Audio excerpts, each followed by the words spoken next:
नमस्ते साथियों, स्वागत है आप सभी का साइंस बाय राकेश केतन पर। मैं हूं राकेश केतन। तो चलिए शुरू करते हैं आज की कक्षा। आज हम लोग हार्मोन को पढ़ेंगे। तो आइए देखिए, हार्मोन। सबसे पहला पॉइंट देखिए, हार्मोन नामक शब्द हार्मोनाई नामक शब्द से बना है। यानी कि ये जो हार्मोन शब्द है इसकी उत्पत्ति हार्मोनाई नामक शब्द से हुई है। अगला पॉइंट देखिए, हार्मोन को शरीर का रासायनिक सूचक, इंग्लिश में बोलते हैं केमिकल मैसेंजर भी कहा जाता है। ये जो हार्मोन होता है इसको शरीर का रासायनिक सूचक भी कहते हैं, केमिकल मैसेंजर भी कहते हैं। अगला पॉइंट देखिए, मानव के शरीर में सबसे पहला खोजा गया हार्मोन सिक्रेटिन हार्मोन है।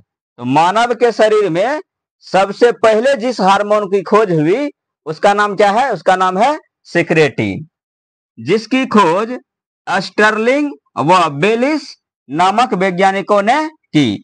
यानी कि मानव के शरीर में जो सबसे पहला हार्मोन खोजा गया जिसका नाम सिक्रेटिन है, इसकी खोज कौन किया था?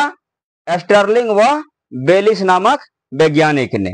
नेक्स्ट पॉइंट देखिए, सिक्रेटिन हार्मोन को स्टर्लिंग व बेलिस ने मानव शरीर के पाचन तंत्र में उपस्थित छोटी आंत के ड्यूडेनम की एस कोशिका में खोजा।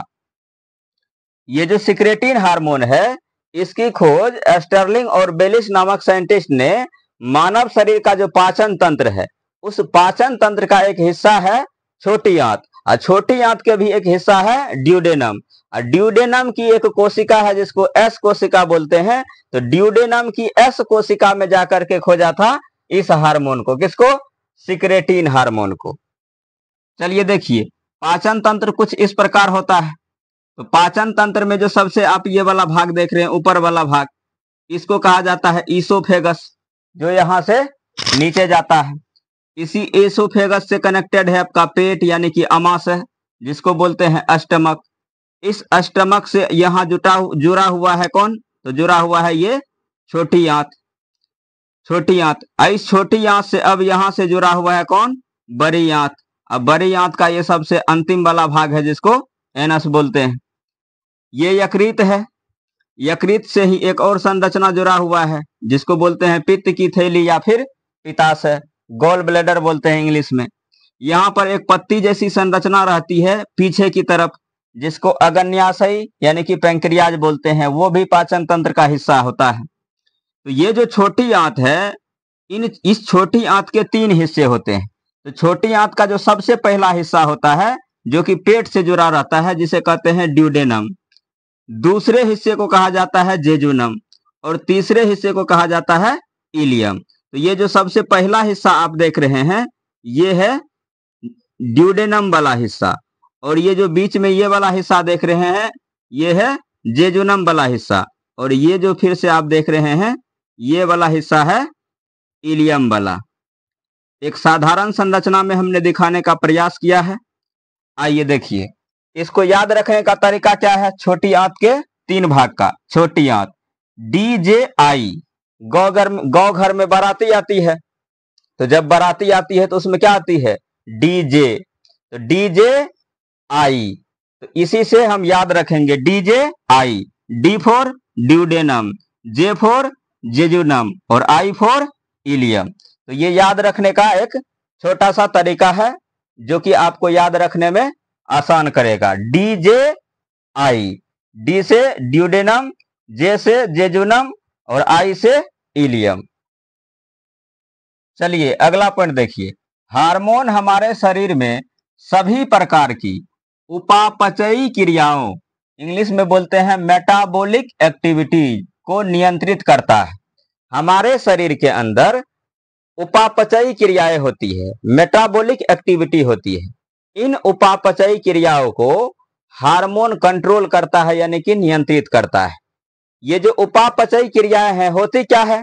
तो उपापचयी क्रिया मुख्य रूप से दो प्रकार की होती है। एक को कहा जाता है अपचय कैटाबोलिज्म और दूसरा को कहा जाता है उपचय एनाबोलिज्म।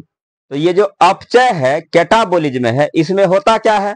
तो अपचय में जटिल भोज्य पदार्थ सरल भोज्य पदार्थ में टूटता है। तो जब जटिल भोज्य पदार्थ सरल भोज्य पदार्थ में टूटता है तो इस प्रोसेस को कहा जाता है अपचय। और जो एनाबोलिज्म है यानी कि उपचय है, उसमें क्या होता है, उसमें सरल भोज्य पदार्थ जटिल भोज्य पदार्थ में परिवर्तित होता है। जब सरल भोज्य पदार्थों का जटिल भोज्य पदार्थ में परिवर्तन होगा किसी जैव रासायनिक प्रक्रम के द्वारा तो उसको कहा जाएगा उपचय यानी कि एनाबोलिज्म। तो इन सारे क्रियाओं पर नियंत्रण किसका होता है, इन सारे क्रियाओं पर नियंत्रण करता है आपका हार्मोन। अगला पॉइंट देखिए, हार्मोन हमारे शरीर में एक निश्चित मात्रा में ही निकलते हैं तथा आवश्यकता पड़ने पर ही स्रावित होते हैं। यानी कि हमारे शरीर में हार्मोन एक निश्चित मात्रा में निकलेगा और जब जरूरत पड़ेगा तब निकलेगा।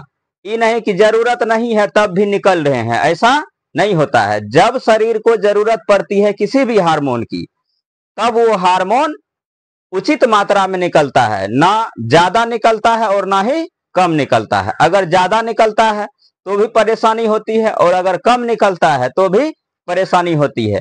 आगे आने वाले वीडियो में हम लोग देखेंगे।